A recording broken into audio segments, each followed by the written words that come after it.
buenos días. Un saludo muy especial para todas y todos de parte del doctor Jorge Luis Trujillo Alfaro, presidente del Consejo Superior de la Judicatura, como los demás magistrados y magistradas que integran la corporación. En igual sentido, un saludo muy especial de la doctora María Lucero Novoa, directora de la Escuela Judicial Rodrigo Lara Bonilla.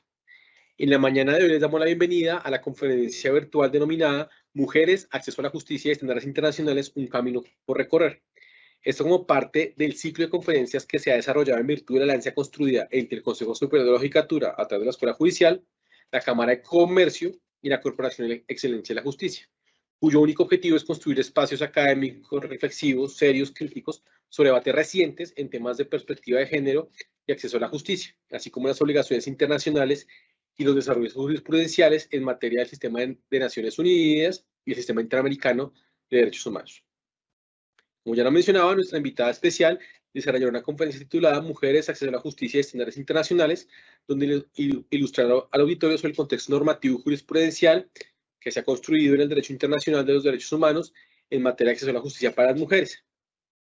Este contexto incluye no solo instrumentos internacionales, digamos, de derecho duro, vinculantes para el Estado colombiano, sino también las reglas de derecho blando de los órganos internacionales, particularmente el sistema interamericano y el Sistema Universal de Naciones Unidas.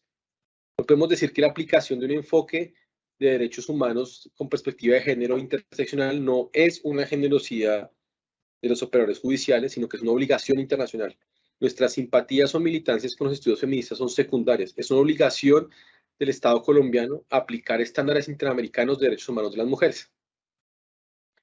En esa medida, la conferencia de hoy tomará en cuenta no solo las normas nacionales, sino también las normas internacionales en virtud del denominado control de convencionalidad. De hecho, como menciono, la falta de aplicación de los estándares internacionales en casos concretos puede incluso comprometer la responsabilidad internacional del Estado colombiano. De ahí la importancia de conocer los temas presentes, aplicarlos en el trabajo diario, especialmente en los despachos judiciales, que a diario, tristemente, llegan casos de violencia contra las mujeres. Contamos con la participación de la doctora Juana Acosta López, sin duda una importante y con una amplia trayectoria académica en nuestro país, una académica de importante reconocimiento.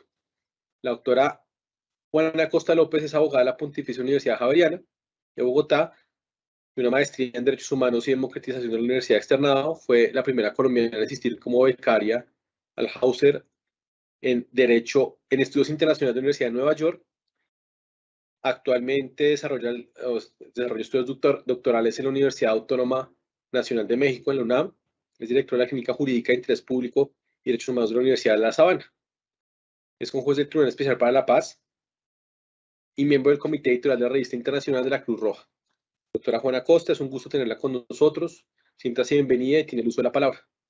Bueno, muchísimas gracias por esta invitación y pues también un saludo muy especial a la doctora María Lucero Novoa, directora de la Escuela Judicial, y un saludo extensivo al doctor Jorge Luis Trujillo Alfaro, presidente del Consejo Superior de la Judicatura, y a todos y todas las servidores judiciales y demás personas que se han conectado a esta conferencia virtual. Y muchísimas gracias también, doctor David Rodríguez, por esta presentación tan generosa. Como les contaba el doctor, la conferencia de hoy la he decidido titular Mujeres, Acceso a la Justicia y Estándares Internacionales, un camino por recorrer.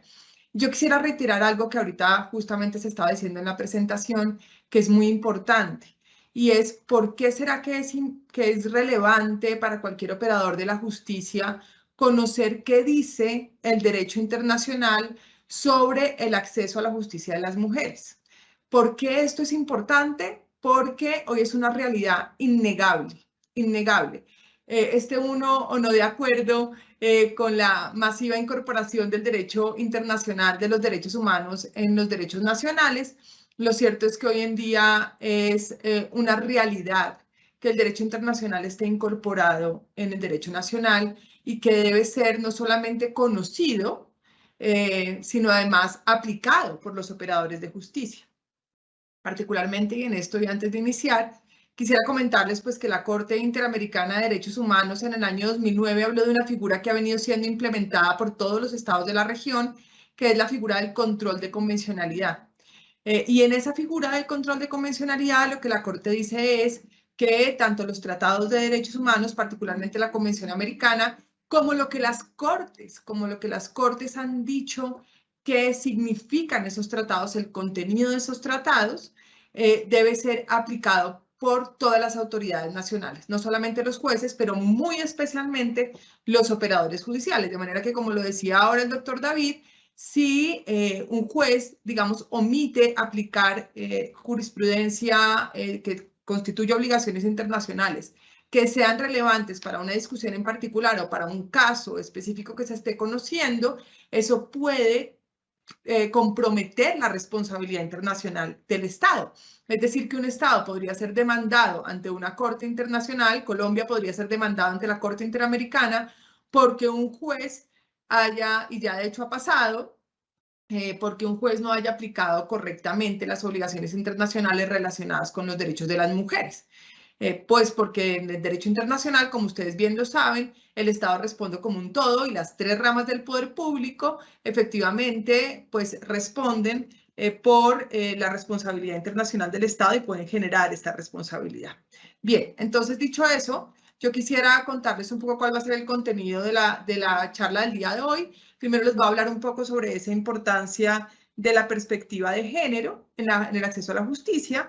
Luego voy a contarles un poco sobre las obligaciones internacionales y la jurisprudencia internacional, que es este marco que debería estar dentro de la aplicación. Y posteriormente vamos a trabajar un caso, a contarles más bien sobre un caso interesante que justamente hoy está seleccionado por la Corte Constitucional en Colombia y que es un ejemplo, digamos, de esta dificultad en la aplicación de los estereotipos de género. Empecemos un poco con la importancia de la perspectiva de género en el acceso a la justicia.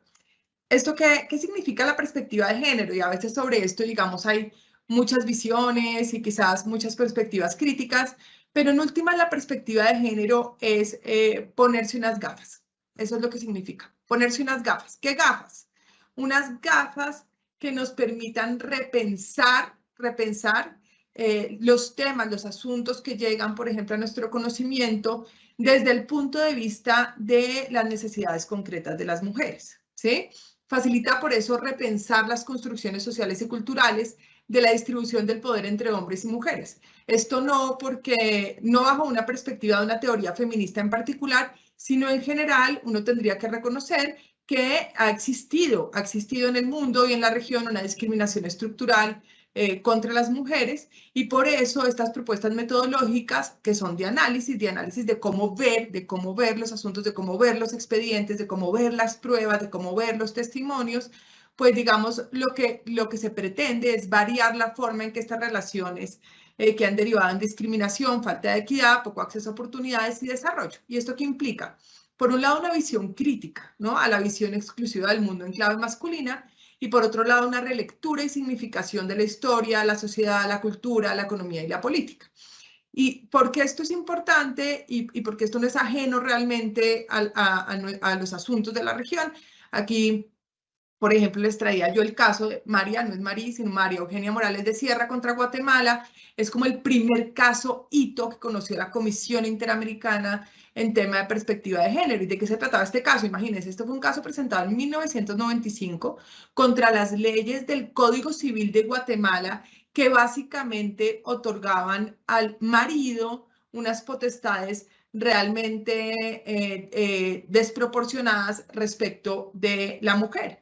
En este caso, María Eugenia Morales, como esposa, era representada en los contratos por su marido, ella misma no podía celebrar contratos, ella misma tenía que ser representada por su marido ante la justicia, existían restricciones específicas para el acceso a la propiedad de las mujeres, existían restricciones específicas para la tutela de los hijos por parte de las mujeres. ¿Y esto qué implicó? Que la Comisión Interamericana por primera vez dijera, estas normas son discriminatorias respecto a los derechos de las mujeres y este tipo de normas pues deben desaparecer del ordenamiento jurídico. Incluso que el acceso a la justicia, particularmente para lo de esta conferencia, dependiera del marido, pues implicaba algo clave y es que si efectivamente mi quejo de acceso a la justicia es justamente, por ejemplo, por violencia intrafamiliar, pues no habría ninguna posibilidad de que la mujer accediera a la justicia. De manera que sí resulta muy importante pensarse que estas son, hoy las veríamos como muy exageradas y como muy increíble que eso pasara, pero como les digo, esta petición se presentó en el 95, por lo tanto no es un tema que sea de siglos atrás o del medioevo, sino que realmente seguimos teniendo normas y conductas, sobre todo prácticas, que pueden generar la discriminación de las mujeres. Ahora, en el acceso a la justicia, efectivamente la discriminación en razón del género incide también en el acceso a la administración de justicia, y esto fue reconocido por la Comisión Nacional de Género de la rama judicial, ¿no? Entonces, hay como dos maneras en que la justicia puede actuar cuando se enfrenta a un caso que está relacionado también con derechos de las mujeres o que involucra una perspectiva también de derechos de las mujeres. La justicia puede reconocer derechos o puede terminar confirmando patrones de desigualdad y discriminación, ¿sí? Otro caso de la comisión, que es el caso MZ contra Bolivia, por ejemplo, una mujer que sufrió violencia sexual y los jueces lo que dijeron es que ella era la responsable por haberse vestido de una forma, digamos, muy atractiva, incluso con una falda corta. Entonces, una mujer que acudía a la justicia para una investigación, juzgamiento y sanción de una grave violación a los derechos humanos, terminó viéndose revictimizada por la propia justicia que le decía realmente esto es su responsabilidad y absolviendo al victimario. Entonces, el enfoque de género es realmente fundamental para que en ese acceso y administración de justicia, pues no se perpetúen esos patrones de desigualdad, sino que efectivamente se logren modificar y puede haber también hay un avance en cuanto a esos patrones y la cultura. Ahora, ¿cuáles son las obligaciones y la jurisprudencia internacional de protección internacional del acceso a la justicia de las mujeres, que son como esos parámetros que deberían tenerse en cuenta en el marco de las decisiones judiciales? Y aquí, por supuesto, tenemos instrumentos internacionales vinculantes para Colombia que hablan específicamente del tema y que requieren ser conocidos y aplicados por las autoridades nacionales. Muchas de estas obligaciones que tenemos acá, por supuesto, también están reconocidas en el plano nacional, en la Constitución, en la jurisprudencia de la Corte Constitucional, de manera que muchas de las cuestiones que ustedes van a oír acá probablemente no sean nada nuevo, pero qué interesante es que cuando se vayan a tomar decisiones, entonces no solamente se citen esas normas nacionales, sino que se traiga a colación este ámbito internacional, estas obligaciones internacionales para aplicar ese control de convencionalidad del que les hablaba anteriormente. Entonces, por un lado tenemos el Pacto Internacional de Derechos Civiles y Políticos, que está en el sistema de Naciones Unidas, y en su artículo 14 establece que todas las personas son iguales ante los tribunales y cortes de justicia. Y luego tenemos también en el sistema de Naciones Unidas, que es el sistema universal, la Convención sobre la Eliminación de todas las formas de discriminación contra la mujer, que en corto le decimos CEDAW y que muchas veces ustedes oirán más bien CEDAW, y que específicamente ese artículo 2 establece que los estados deben condenar la discriminación contra la mujer en todas sus formas, y en el numeral C específicamente dice que hay que establecer la protección jurídica de los derechos de la mujer sobre una base de igualdad con los del hombre y garantizar, por conducto de tribunales nacionales competentes, la protección efectiva de la mujer contra todo acto de discriminación. Luego también hay unos instrumentos que no son vinculantes, pero tratan específicamente acerca del acceso de las mujeres en la justicia. Entonces tenemos la Declaración sobre la Eliminación de Violencia contra la Mujer, que establece obligaciones relacionadas con, especialmente, proceder con debida diligencia. Me refiero a obligaciones, pero realmente estas son más recomendaciones. Eso es importante, aunque cada vez lo que llamamos el soft law viene tomando más fuerza. Yo igual soy muy crítica de considerar que el soft law es vinculante. Yo creo que no es vinculante, que siguen siendo recomendaciones, pero las recomendaciones internacionales, cuando sean acordes a la Constitución y a las normas nacionales, pues también pueden ser citadas y aplicadas de buena fe, siempre que no contradigan las obligaciones internacionales del Estado vinculantes y que no contradigan pues también las normas nacionales constitucionales. Entonces, la Declaración sobre la Eliminación de Violencia contra la Mujer establece que los estados deben tener debida diligencia para prevenir, investigar y castigar todo acto de violencia contra la mujer, sea por el Estado o por particulares. Y esto es bien importante, ahorita lo vamos a ver. Y la Declaración de Beijing, que establece el deber de los estados de ofrecer a las mujeres víctimas de violencia acceso a los sistemas judiciales, ¿no? Y además reparar el daño que se les ha causado. Claro, ¿quién tiene la obligación de reparar el daño? Pues quien tiene la obligación de reparar el daño es quien lo ha causado, sea el Estado, cuando efectivamente los agentes estatales han sido quienes han causado la violación, o sea los particulares. Pero el sistema de justicia debe garantizar recursos para que esas reparaciones puedan efectivamente darse, y esto no es solamente un tema de soft law, sino también lo establece la Convención Americana sobre Derechos Humanos.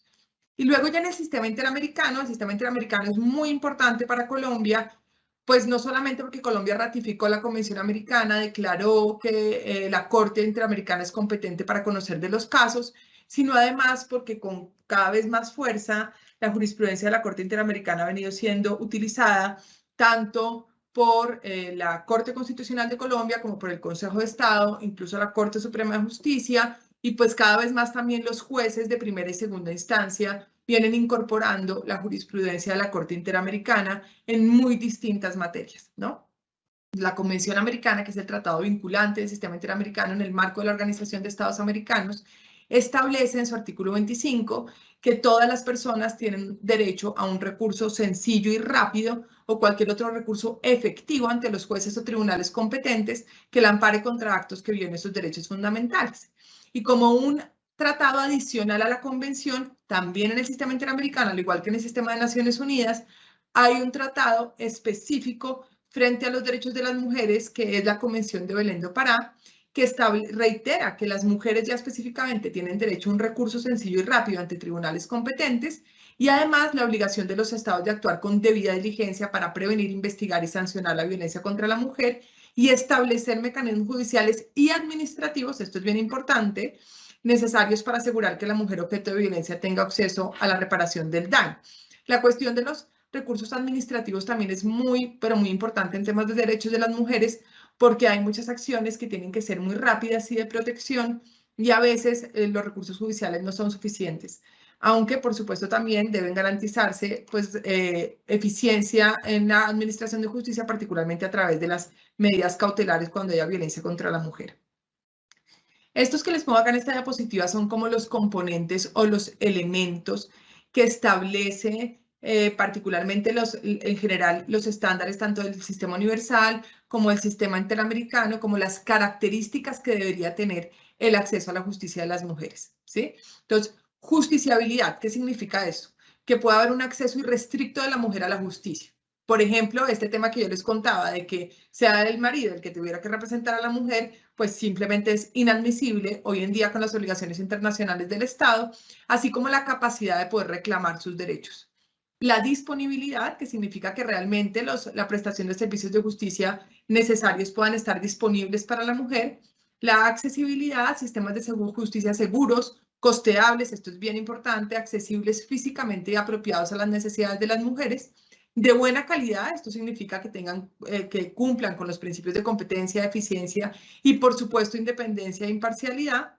Rendición de cuentas, que significa que efectivamente pueda también haber una vigilancia al sistema de justicia, cómo está decidiendo los casos, y suministro de recursos, ¿no? Brindar a las mujeres protección y reparación de cualquier daño sufrido, incluido el tema también de medidas cautelares, cuando pueda haber riesgo de que una mujer va a sufrir violencia.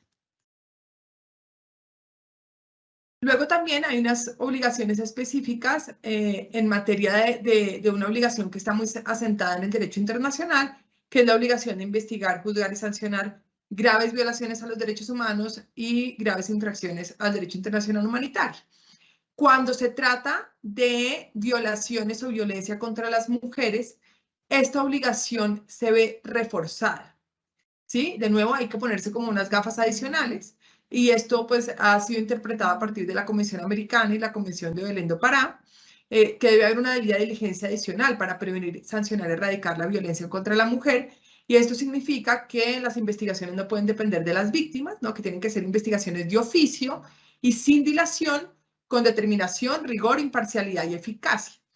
Y la Corte Interamericana de Derechos Humanos, en dos casos, digamos, muy importantes sobre violencia sexual a mujeres, pues ha dicho que la ineficacia judicial, es decir, que la justicia sea ineficiente, lo que hace es perpetuar no solo la impunidad, sino probablemente también la violencia. porque si la justicia no actúa con prontitud, es posible que esa violencia o esas violaciones contra las mujeres pues sigan ocurriendo, y de manera que la justicia también debe ayudar a prevenir, o sea, la propia investigación eficiente también ayuda a prevenir que sigan ocurriendo las violaciones contra la mujer que está en la situación concreta, pero también de manera general por esa prevención general y especial que genera también investigación, juzgamiento y sanción, ¿no? Y aquí es importante, en el caso, les traía el caso Rosendo Cantú y les pongo una palabrita ahí que se llama interseccionalidad, que es importante también que la tengan en cuenta. ¿Por qué? Porque a veces nos ponemos las gafas de género y pensamos que eso es lo único importante cuando se analiza un caso de mujeres, ¿sí?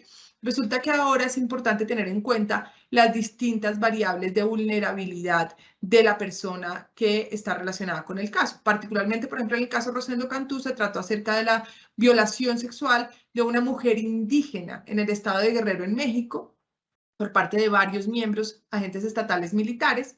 Y en este caso, entonces, claro, no debería tenerse solo en cuenta la perspectiva de la mujer en la investigación, o sea, por cómo afecta especialmente a la mujer la violencia sexual, sino también el hecho de que ella pertenecía a una comunidad indígena. De manera que, digamos, se suman dos criterios de enfoque que se deben tener en cuenta en el marco de la investigación. Y, por supuesto, también está la capacitación a funcionarios como un estándar que se ha generado en el sistema interamericano y en el sistema de Naciones Unidas. En cuanto a la denuncia, ¿no? La capacidad y la sensibilidad para entender la gravedad del fenómeno de la violencia contra la mujer, ¿no? Y la voluntad de actuar de inmediato. Y la capacitación también para que dentro de los procesos hay una capacitación en atención a las víctimas de discriminación y una protección adecuada de los derechos de las mujeres sin una fijación de estereotipos, ahorita vamos a hablar de eso, ni revictimización. La CEDAW tiene recomendaciones, es decir, este Tratado de Naciones Unidas del que les he hablado, pues también tiene un comité y ese comité emite recomendaciones. Hay dos recomendaciones bien importantes en tema de acceso a la justicia a las mujeres. Una es la recomendación 33, que específicamente sobre acceso a justicia a las mujeres, y otra es la 35, que también habla sobre esta importancia de la capacitación. Y en este caso, les traigo también, esto también lo dijo la Corte Interamericana en el caso de Belis Franco, un caso de desaparición forzada de una mujer y violaciones en el marco del proceso por perpetuación de la impunidad en el caso. Dentro de esta misma obligación de investigar, juzgar y sancionar, hay varias características que debe tener el proceso ya dentro del debido proceso para las mujeres. Por un lado, la capacidad de actuar, o sea, que realmente la mujer pueda participar en el proceso, en todas las etapas del proceso. Facilitar entornos seguros y accesibles para denunciar, ¿sí? Esto es bien importante porque muchas veces al acercarse a hacer la denuncia, ahí puede empezar ya un estereotipo, una discriminación, ¿no? Entonces, no, si una mujer llega a denunciar la violencia sexual y el funcionario que la atiende le dice, pero usted estaba borracha, pero usted cómo estaba vestida, pues claro, desde ese momento mismo que le están haciendo las preguntas en la denuncia, cuando le están recepcionando la denuncia, pues ya ahí puede haber un problema y una discriminación o un prejuicio frente a una investigación que debería ser imparcial e independiente, ¿no? Contar con un sistema de medidas de protección inmediata que yo les comentaba, como por ejemplo el tema de medidas cautelares, brindar acceso a asistencia jurídica gratuita. Muchas veces las mujeres no tienen recursos para acudir ante la justicia. Es importante que los estados tengan la posibilidad de asistencia jurídica gratuita cuando así sea, y particularmente pues los recursos penales pues no deberían tener ningún costo. Facilitar la atención médica y psicológica a la víctima, implementar mecanismos de acompañamiento social y material. Acá nosotros tenemos pues una ley que particularmente establece como estas facilidades. En caso de violencia sexual, evitar la revictimización o reexperimentación de la experiencia traumática de la víctima, ¿no? Las preguntas que se hacen en el marco del proceso a la víctima, pues que claro, que son muchas veces necesarias, deben evitar que ella tenga que relatar varias veces lo mismo, ¿no? O hacerle preguntas que puedan, hay preguntas que son muy necesarias, pero hay que tener mucho cuidado de que esa pregunta pues no vaya a revictimizar o vaya a estar cargada de manera que la mujer pues vaya a volver a revivir el hecho de una manera, digamos, no adecuada en el marco del proceso, ¿no? No imponer tasas o costas judiciales para la mujer cuando, por ejemplo, se pierde el proceso, no hacer los mecanismos de conciliación obligatorios, particularmente cuando se trata de violencia intrafamiliar o violencia sexual, ¿no? Y evitar la presencia de interacción con el agresor. Las víctimas de violencia sexual particularmente tienen derecho a no ser confrontadas con el agresor cuando ellas voluntariamente no han permitido que esto suceda así. Se debe evitar al máximo ese enfrentamiento con el agresor. Aquí les puse en la izquierda, porque supongo que esta presentación también se las podrán mandar a ustedes, pues varios casos de la Corte Interamericana, el caso López Soto, el caso Espinosa González, el caso BRP y el caso J, el caso de Liz Franco y la recomendación 35 de la CEDAW. Estos casos son casos muy interesantes, entre otras porque en muchos de ellos se refieren a violencia cometida por particulares, ¿sí? Fíjense que aquí la Corte Interamericana, aunque es encargada de responsabilizar a estados, en estos casos encontró responsable al Estado, aunque la violencia contra la mujer no la habían ejercido agentes estatales, pero encontró responsable al Estado debido a que no se había investigado, juzgado y sancionado bien. Es decir, la responsabilidad internacional, ¿por quién se generó? Por el hecho de los jueces, ¿sí? Por ejemplo, el caso López Soto fue un caso muy conocido de una mujer que fue secuestrada por un particular y torturada y violada, pero luego las autoridades primero no lograron atender bien el hecho, ni en las pesquisas iniciales, ni en la investigación, juzgamiento y sanción, ¿no? El caso Espinosa González el caso también, es una detención, este caso sí es un caso de agentes estatales, pero por ejemplo el caso BRP y BPC, pues es un caso de una niña que fue violada por su propio padre. Y hubo muchas fallas en la investigación, de manera que terminó siendo absuelto, entre otras por cuestiones relacionadas justamente con fallas dentro del proceso mismo, ¿sí? Y el caso J también es un caso de detención y violencia sexual. Bien, entonces hablemos un poco de este tema de los estereotipos de género. ¿Qué es lo que significan esos estereotipos? ¿Por qué se deben evitar? Y pues también hasta dónde van, ¿no? Porque esto también es importante que ustedes lo tengan presente. Yo tengo también algunas críticas, algunas cuestiones, pues que las podemos debatir y seguramente en el marco de las preguntas también lo podemos hablar, ¿no? Los estereotipos de género son como ese prejuicio, como para decirlo de una manera más coloquial, que un operador al enfrentarse a un caso puede tener. Y ojo, porque pues los podemos tener tanto hombres como mujeres. Es decir, no es que un funcionario judicial que sea mujer no tenga estereotipos de género, porque a veces son cuestiones tan arraigadas en la sociedad, tan arraigadas en las prácticas culturales, que es difícil uno mismo escaparse de esos estereotipos y por eso hay que estar como muy atentos, hay que estar como muy atentos y atentas a en qué momento lo que estoy pensando sobre un caso realmente es un estereotipo de género. Entonces, los clásicos que les he contado, pues evidentemente, si una mujer es violada y yo pienso que es porque realmente ella fue la que provocó la violación, ¿no? Pues eso puede ser bien complicado. En el caso de Guzmán Albarracín contra Ecuador, que les pongo aquí, también es un caso de la Corte Interamericana, fue una niña que fue violada persistentemente por uno de los directivos del colegio al que ella asistía, ¿sí? Y los jueces nacionales, o uno de los jueces nacionales, lo que dijo fue que realmente ahí no había responsabilidad del directivo porque ella era la que había buscado esa violencia sexual por pedir favores docentes, ¿sí?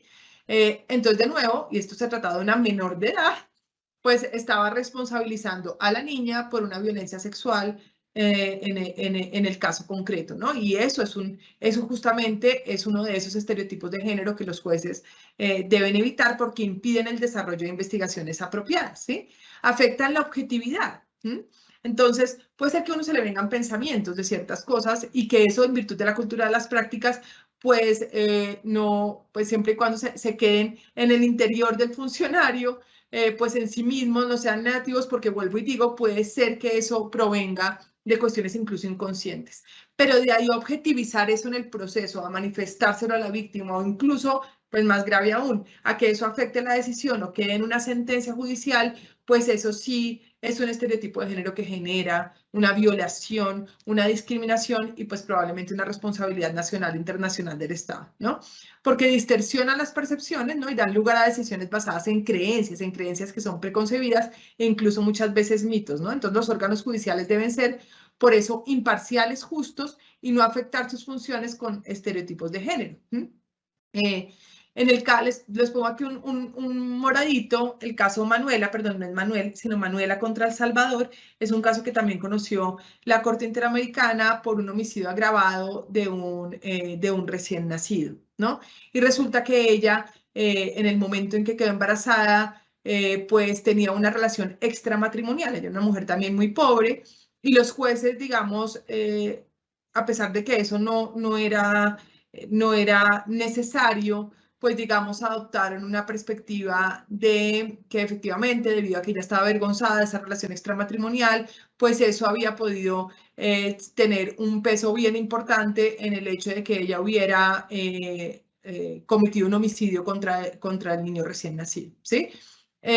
Entonces, pero aquí me parece que hay que poner atención a algo, porque incluso en ese caso, en el marco de un peritaje, la Corte oyó un peritaje cuya aproximación era decir, pues que no debían tenerse en cuenta ninguna de estas cuestiones al analizar los móviles del delito, y yo difiero un poco de eso en el sentido de, no tanto la relación extramatrimonial, sino en este caso particularmente temas como la infidelidad, por ejemplo, que era lo que la perita decía que no debía tenerse en cuenta.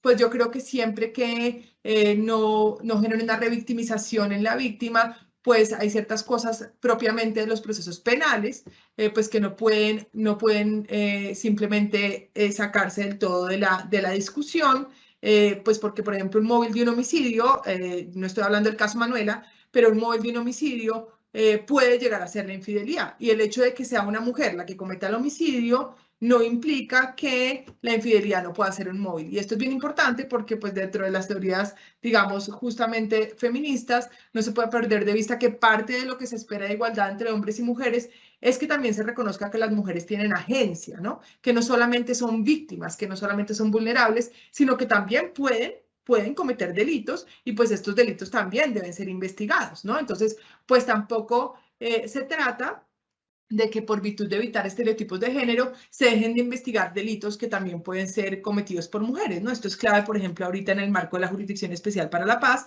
donde también hubo combatientes mujeres, ¿no? Y pueden haber cometido también delitos, pueden haber cometido incluso crímenes internacionales, y hay casos internacionales, pues, importantes de delitos cometidos por mujeres, de manera que una cosa, pues, no quita la otra, ¿no? Y esto es bien importante. Luego, frente al alcance de la reparación, es importante tener en cuenta que la reparación a una mujer víctima de violencia de género, pues también tiene unas características especiales, ¿no? Especialmente servicios sociales y de salud, medidas de satisfacción que restablezcan de alguna manera la dignidad de la víctima que se ha perdido con la violación, garantías de no repetición y que sean proporcionales al daño. Y esto es bien importante, la Corte en el caso González y otros, que este es el caso de Campo Algodonero contra México, unos casos también fuertes de violencia sexual y homicidios en México, pues también ha dicho que la reparación debería tener vocación transformadora de las situaciones de discriminación estructural. ¿Qué significa esto? Que finalmente la reparación también le apunte a transformar esa realidad que, por ejemplo, en este caso, particularmente en el caso de Campo Algodonero, se había vuelto una realidad, se había vuelto común y normal que existiera violencia sexual de las mujeres en el estado en el que ocurrieron las violaciones.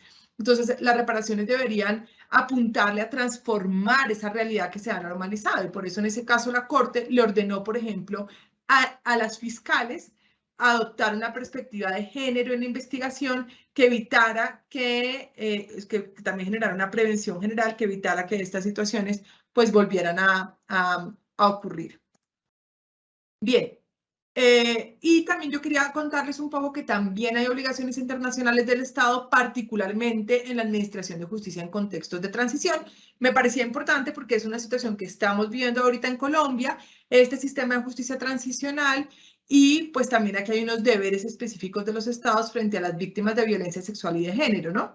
Investigar, juzgar y sancionar con prontitud a quienes han cometido actos de violencia sexual, y hay una prohibición de la concesión de amnistías, que eso pues Colombia cumple en su modelo con esa prohibición. Por eso la violencia sexual es una de las conductas que fueron excluidas de la posibilidad de amnistías y renuncia a la persecución penal por parte de la Jurisdicción Especial para la Paz. Se debe garantizar la participación plena y significativa en todas las etapas de los procesos de justicia de transición también a las mujeres, ¿no? Incorporar mecanismos judiciales y no judiciales Esto es bien importante porque los espacios no judiciales muchas veces permiten entender y conocer desde una perspectiva menos formal las vivencias de las mujeres. Y ahorita, justamente esta semana, la Comisión de la Verdad pues publicó su informe y pues es un informe, pues, tiene muchísimos tomos, no son más de 10.000 páginas, pero digamos, si uno lee, por ejemplo, y va a haber un informe además específicamente dedicado al tema de violencia sexual, pero en el tema en el informe de hallazgos y recomendaciones, ya hay bastantes apreciaciones que dan cuenta de cómo la violencia afectó a las mujeres de manera distinta que afectó a los hombres. Y aquí también hay que tener en cuenta que no solamente afectó de manera distinta a las mujeres y a los hombres, como víctimas de la sociedad civil, sino incluso también como victimarias, ¿no? Y como excombatientes. Como digamos, la visión de la guerra también tiene que verse con esa perspectiva en el momento de realizar esas investigaciones judiciales por parte de la Jurisdicción Especial para la Paz, pero en diálogo con estos mecanismos extrajudiciales, como lo son la Comisión de la Verdad, por supuesto la Unidad de Búsqueda de Personas Desaparecidas y por supuesto también la Ley 1448, que es la Unidad de Víctimas y que pretende ser como el programa de reparaciones en el marco del sistema integral, ¿no? Y reparación adecuada y efectiva, ¿no? Sin buscar la restitución, sino la transformación de desigualdades estructurales, y estos deberes se derivan de una resolución particular sobre el tema, que es la resolución 2106 del Consejo de Seguridad de Naciones Unidas, emitida en el año 2013. Y luego la Comisión Interamericana de Derechos Humanos también emitió un informe, que es el Informe de Acceso a la Justicia para las Mujeres Víctimas de Violencia en las Américas, cuyo objetivo, pues efectivamente, era hacer un diagnóstico sobre el acceso a la justicia de las mujeres en las Américas. Muy interesante, si se lo pueden leer, pues porque es muy relevante para el trabajo que ustedes hacen. No puedo profundizar mucho sobre eso ahora por el tiempo, pero es un informe importante que hace un diagnóstico y unas recomendaciones, ¿no? Sobre el acceso a recursos judiciales adecuados y efectivos, que los estados actúen con debida diligencia ante los casos de violencia contra la mujer, y dentro de las recomendaciones, pues es la necesidad de tener una política estatal integral, ¿no? Para que las víctimas tengan una adecuada protección judicial. Y cuando hablamos de política estatal integral, pues uno a veces piensa, si hay o no hay un COMPES, check. No, más es revisar si en general las normas en su conjunto, las prácticas, las leyes, los mecanismos judiciales y extrajudiciales, en su conjunto realmente sí brindan esta protección integral. Y pues parte de este análisis es cómo están tomando las decisiones los operadores judiciales cuando llegan casos que están relacionados con derechos de las mujeres, ¿no? Garantizar la debida diligencia y sanción de los responsables y adoptar políticas públicas destinadas a reestructurar estereotipos y a repensarse cómo podemos evitar que estos estereotipos afecten la imparcialidad y la independencia al tomar decisiones judiciales. Eso, digamos, era como la parte más teórica, y yo quisiera ahora, en esta parte final que nos queda de la intervención, y ya para oír sus preguntas, que por supuesto estoy muy interesada especialmente en conocer las preguntas que ustedes tengan, yo quisiera contarles este caso, ¿no? Este es el caso Sara, y otro que está ahora actualmente seleccionado por la Corte Constitucional. Este fue un caso, esto es una tutela que se perdió en primera y en segunda instancia. Se refiere a una mujer de 47 años que siempre había querido ser mamá y no le había sido posible hacerlo de forma natural. Entonces ella acude con su pareja a una clínica de medicina reproductiva para iniciar un proceso de fertilización in vitro.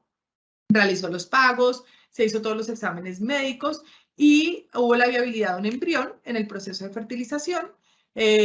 Un embrión que además ya se sabe que es masculino. Hoy en día la tecnología permite incluso ese nivel de certeza.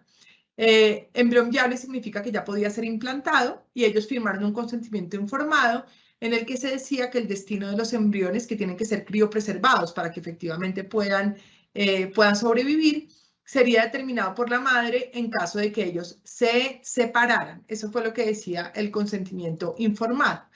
En octubre de 2020, ellos efectivamente se separan, y termina ocurriendo que la clínica, la pareja de ella le escribe a la clínica para retirar ese consentimiento informado que había otorgado y decir que ya no se le puede implantar el embrión a Sara. Es la intención de ella. Ella considera además en su libertad de conciencia que ese embrión es un ser humano y considera que es su hijo y que se lo deben, pues que ella tiene derecho primero, ella tiene derecho a que se lo implanten, pero segundo, ella considera que el embrión también tiene derecho a poder vivir.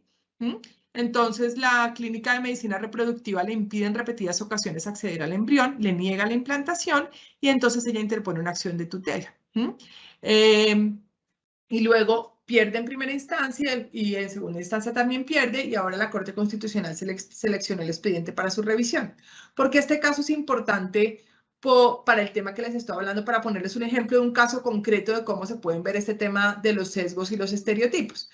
Porque los jueces, particularmente los jueces que decidieron en primera y segunda instancia, pues ignoraron completamente los derechos de Sara, utilizaron estereotipos de género y fueron discriminatorios. Entonces aquí yo quería traerles un poco los ejemplos, ¿no? O sea, los jueces no decidieron con base en la supuesta violación de los derechos, ¿no? Entonces no omitieron pronunciarse sobre la dignidad humana, la libertad de conciencia, el interés jurídico de la vida del no nacido. No hubo pronunciamiento sobre esto, o sea, no hubo motivación porque ni siquiera se tomaron en cuenta los argumentos presentados por ella en el proceso. En segunda instancia, la jueza omite nuevamente pronunciarse. De hecho, incluso en la Corte Constitucional, cuando ya va a pedir el expediente, se lo niegan. De manera que ese es el tipo de cuestiones que son problemáticas en el marco de procesos. Y aquí, si ustedes se fijan, les traje dos frases, solamente dos, que dan cuenta como de los estereotipos de la primera y segunda instancia y cómo le dan total prevalencia a la voluntad del hombre sobre la voluntad de ella, ¿no? Sin justificar razones del trato. Entonces, fíjense esta frase del juez de primera instancia. Si el funcionario de tutela se fuera en contra de la voluntad del donante del semen que participó en la fertilización in vitro y se ordenara implante del embrión que tiene en criopreservación en el cuerpo de la madre, jurídicamente aquel se convierte en padre y se le violaría su derecho fundamental a decidir libre y responsablemente el número de sus hijos, ¿no? Entonces, efectivamente, los hombres también tienen derecho a decidir libre y responsablemente el número de sus hijos. Lo que es bien curioso en este caso es pensar que solamente será padre cuando se le implante, cuando él ya había dado un consentimiento informado y había establecido un procedimiento en el que él mismo sabía que el único objeto de ese procedimiento era justamente la implantación de un embrión, ¿no? Entonces, su consentimiento para ser padre no se consideró como ese consentimiento informado, sino únicamente después de la implantación. Lo mismo sucedería si una mujer queda embarazada de manera natural. Desde el momento en que la mujer está embarazada, ya el hombre tiene la obligación de asistencia alimentaria de ese bebé que está por nacer. Un juez podría decir, no, es que un papá podría levantar la mano y decir, no, qué pena, yo no quiero ser padre. Entonces, por tanto, básicamente un aborto forzado, ¿no? Entonces, por tanto, la mujer pues tendrá que abortar porque es que se me viola mi derecho a decidir libre y responsablemente el número de sus hijos. Por supuesto, Sara siempre ha estado dispuesta a tener la custodia completa y a pagar todas las cuestiones económicas para que pues el hombre no tenga esa carga. Sin embargo, pues ustedes saben que eso es difícil por irrenunciabilidad de los derechos actuales y hay cuestiones bioéticas y jurídicas muy interesantes, pero fíjense cómo lo único que se tiene en cuenta es ese veto de la pareja de Sara para para la implantación del bebé. La segunda instancia dice, mal se harían acceder a las pretensiones de Sara sin tener en cuenta también la voluntad de la otra parte, máxime si el embrión es el resultado del material genético de ambos y por ende su disposición requiere el consentimiento concurrente. Luego, contrario a lo firmado por el impugnante, en el caso concreto no solo están en juego derechos de Sara, sino también de quien eventualmente se convertiría en futuro padre, en que no se le pueden vulnerar su pretexto de protegerlos de aquella. Incluso el juez de primera y segunda instancia básicamente le dijeron, se los estoy diciendo casi entre comillas, si usted quiere ser madre, pues adopte, ¿sí? Como si, violando completamente la libertad de conciencia de ella, que considera que ese embrión es su hijo, como si fuera un objeto intercambiable, como si fuera un objeto básicamente intercambiable, ¿no? Entonces le dan completamente prevalencia a la voluntad del hombre sobre Sara sin justificar las razones de este trato. Y entonces aquí, ¿cuáles son los estereotipos, no? La mujer como dependiente y subordinada al hombre en sus acciones, la mujer como un ente reproductivo subordinado a los deseos reproductivos del hombre y sin capacidad de decidir sobre su maternidad, ¿no? Los fallos le dan completa prioridad a los deseos personales del hombre, quien ya había manifestado su consentimiento por demás, e ignoran que ella es capaz de tomar decisiones informadas y autónomas en relación con la implantación, lo cual es bien contrario además a la jurisprudencia en general que ha tenido la Corte Constitucional en estas materias. De manera que por eso este caso fue seleccionado por la Corte Constitucional. Actualmente pues está a la espera de la decisión de la Corte. Se han presentado bastantes escritos de amicus curiae y pues aquí, digamos, estaremos a la espera del fallo de tutela de revisión, pero me parecía que es un caso interesante y poco común, digamos, es un caso muy interesante jurídicamente y permite, digamos, evidenciar que a veces los estereotipos de género pues salen a la luz en casos, digamos, no tan clásicos de violencia contra la mujer, ¿no? Entonces, pues eso era básicamente lo que yo quería contarles en estos primeros 45 minutos. Creo que nos quedan ahora un tiempo para poder tener, y ojalá, porque creo que nos queda más tiempo, entonces va a ser genial porque vamos a poder dialogar bastante sobre otros temas que puedan estar en las preguntas que hayan hecho ustedes en el chat o por Facebook, creo que también están conectadas. A mí me interesa en efecto transmitirle un par de preguntas que son muy reiterativas por parte del público, pues de la rama judicial cuando tocamos asuntos de enfoque de género o en general de interseccionalidad. Voy a hacérselas en orden y su merced sienta en libertad pues de tomar el tiempo que requiera. La primera tiene que ver, estrictamente dogmática, los documentos internacionales convencionales, digamos, el derecho duro de los derechos humanos de las mujeres, digamos, ya tiene casi 40 años, se da desde el 81, su merced corríjame, Belén do Pará del 94, entonces estos documentos, a medida que pasa el tiempo, pues, no sé, pierden su actualidad en el sentido de que dejan de ser más cercanos al presente. En esa medida, los documentos de derecho blando son los que incorporan interpretaciones más de vanguardia, más actualizadas, más cercanas en el tiempo, y en esa medida que apuntan a los debates más recientes. ¿Qué es lo que le quiero preguntar? Su merced señalaba en su criterio, digamos, en su criterio académico, ¿cuál debería ser el valor de los documentos de derecho blando bajo la premisa de que los documentos, el derecho convencional ya tiene más de 40 años? Indudablemente no va a contener los problemas que resuelven los jueces día a día. Sí. Es una pregunta muy, pero muy buena y es bien compleja de responder como en un blanco y negro. Entonces, ¿a qué me refiero yo con eso? Efectivamente, digamos, los tratados de derechos humanos, pues son instrumentos vivos, digámoslo así. Esto lo ha dicho también la jurisprudencia de la Corte Interamericana en muchas ocasiones.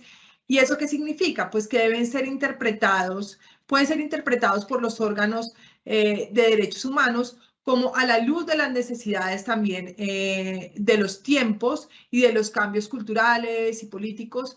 Y en ese sentido, digamos, es que han empezado a cobrar tanta relevancia, tanto la jurisprudencia de los tribunales internacionales, que son los intérpretes autorizados de esos tratados internacionales, como la interpretación de expertos, también de estos órganos de derechos humanos, que han empezado a publicar, digamos, ciertos documentos que son los que llamamos de soft law.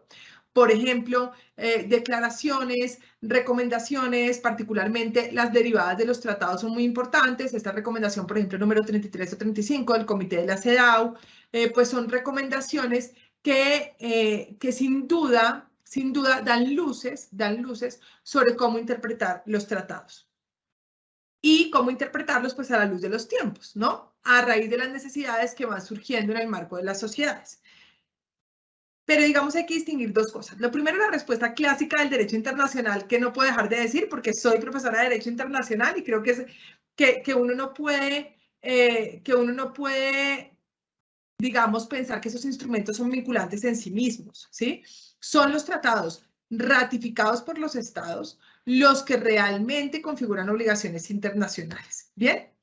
Luego, estos instrumentos sí pueden servir para interpretar y entonces al servir para interpretar el tratado, pues llenan de contenido el tratado, ¿no? Y al llenar de contenido el tratado, pues muchos de ellos se vuelven vinculantes indirectamente porque finalmente el contenido, por ejemplo, el contenido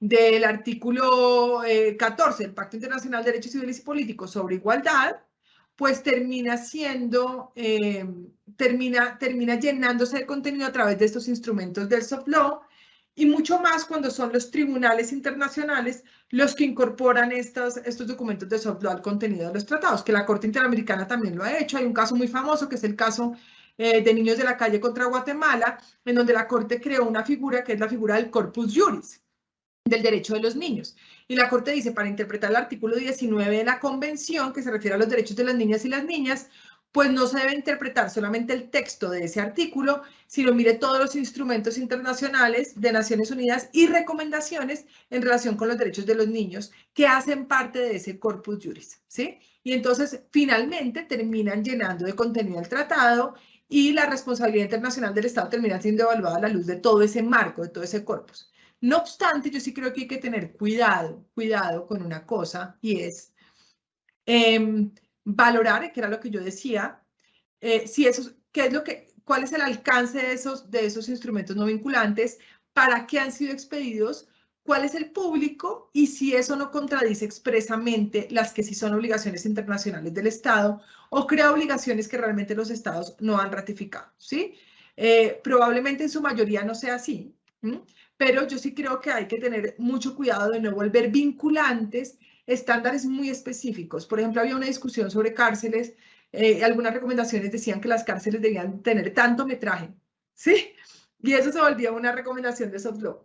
Bueno, pues no todos los países y todos los contextos van a ser iguales y uno no puede decir que eso se volvió una obligación internacional vinculante. Entonces, pero teniendo ese cuidado, por supuesto, lo otro también pues son herramientas interpretativas muy válidas en el marco de la labor judicial. No sé si con eso respondo un poco la pregunta. Indudablemente, profesora, muchas gracias. Digamos que el valor del soft law siempre es un debate interesante y pues no puede dejar de aprovechar su lectura. Otra pregunta, doctora, que quería transmitirle, que es muy reiterativa cuando discutimos asuntos de género aquí en la Escuela Judicial, tiene que ver con la categoría de interseccionalidad, que es lo que le quiero ambientar con mi pregunta. Digamos que la rama judicial ha avanzado fuertemente en la formación de sus jueces y magistrados en asuntos de género. Seguramente, como su merced apunta, hay fallos, pues, parecer desafortunados como el que su merced menciona, pero digamos que la rama siente que ha avanzado en eso.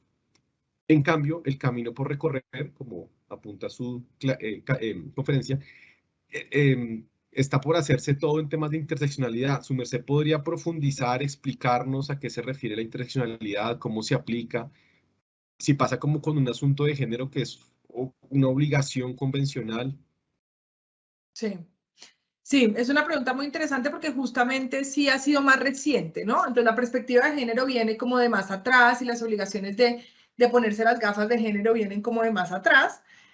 Sin embargo, la interseccionalidad es un concepto un poco más reciente en el derecho internacional y sí, la Corte Interamericana recientemente en el caso de Vicky Hernández contra Honduras, empezó, digamos, a ya traer como más seriamente la obligación de tener en cuenta los distintos grados de vulnerabilidad de las víctimas de violaciones de derechos humanos.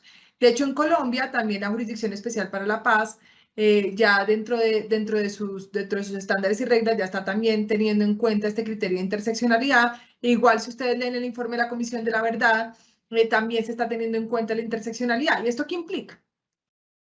Es básicamente ponerse varias gafas, ¿sí? O sea, ponerse las gafas de género, pero sin perder de vista que puede haber otros factores de vulnerabilidad, por ejemplo, la pobreza, ¿sí?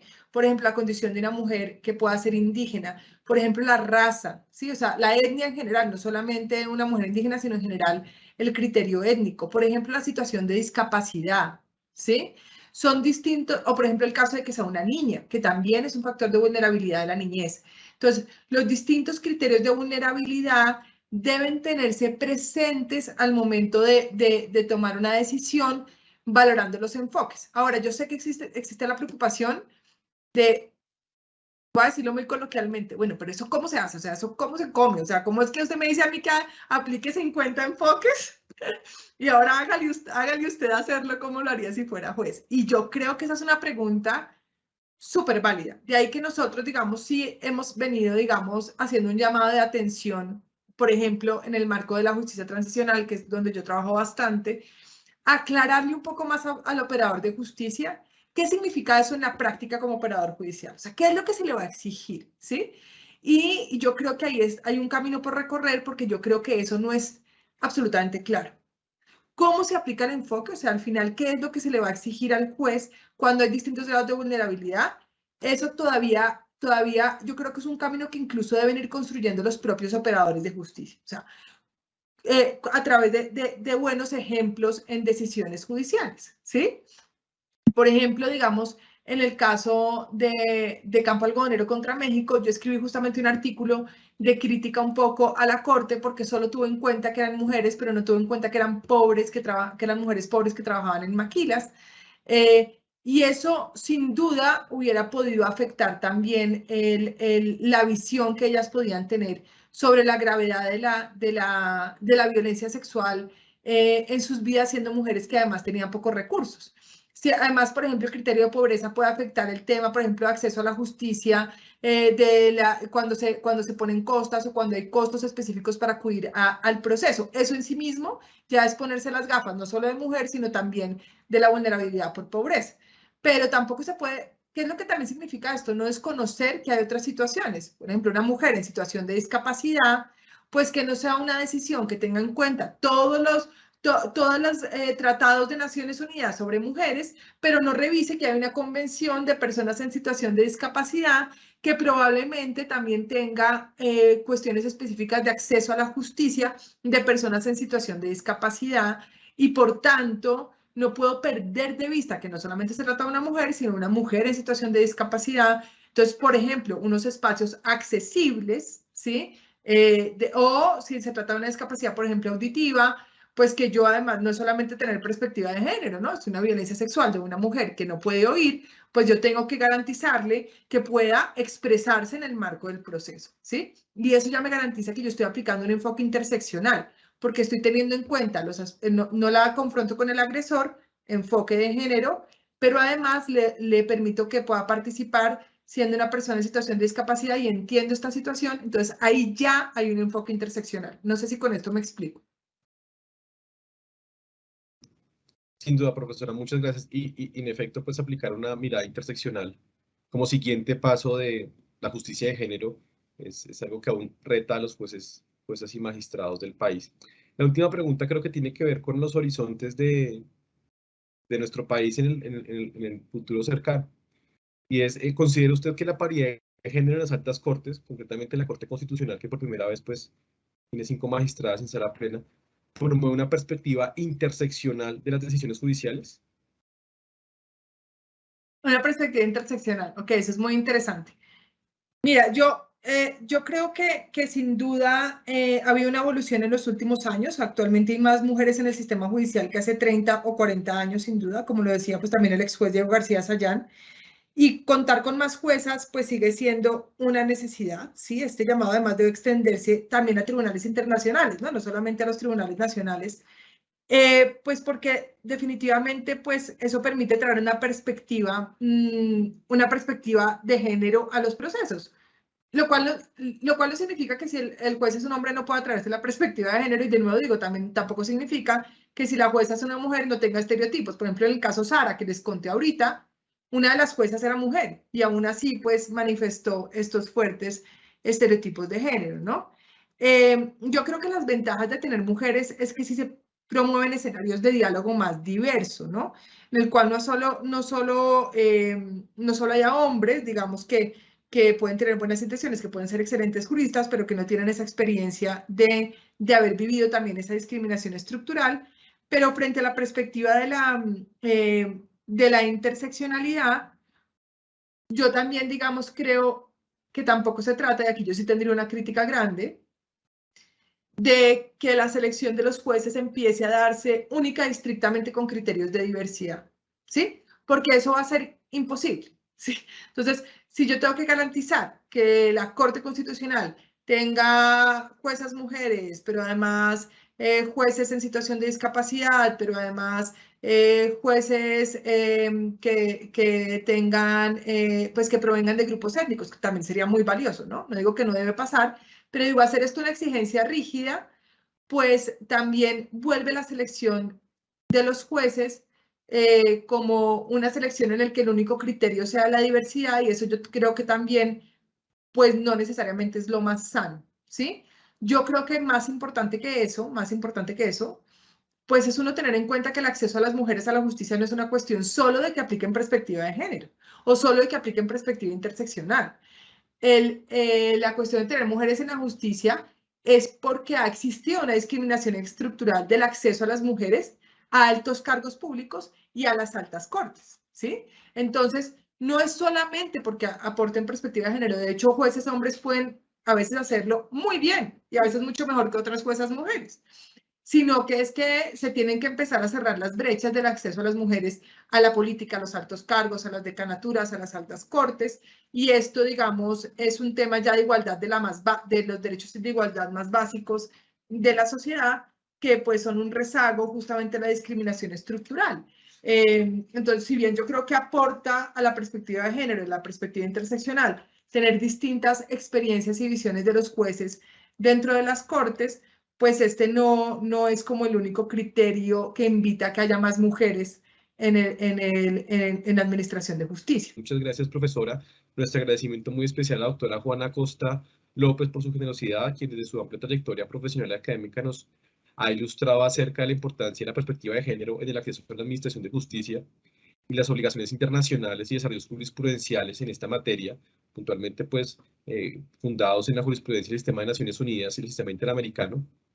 Igualmente, un afectuoso saludo de agradecimiento a los servidores y servidoras judiciales y a todas las personas que actúan en el sector justicia que se conectaron a esta conferencia virtual. Les informo que una vez editada la grabación de la actividad académica se cargará al portal de YouTube institucional para la consulta de todos. Los invitamos a que nos sigan a través de las redes sociales como Facebook, Instagram, Twitter y YouTube, donde se podrá encontrar información sobre nuestras actividades, videoconferencias, talleres, foros y demás noticias de interés. Un saludo, feliz día y que tengan un feliz fin de semana. Muchas gracias.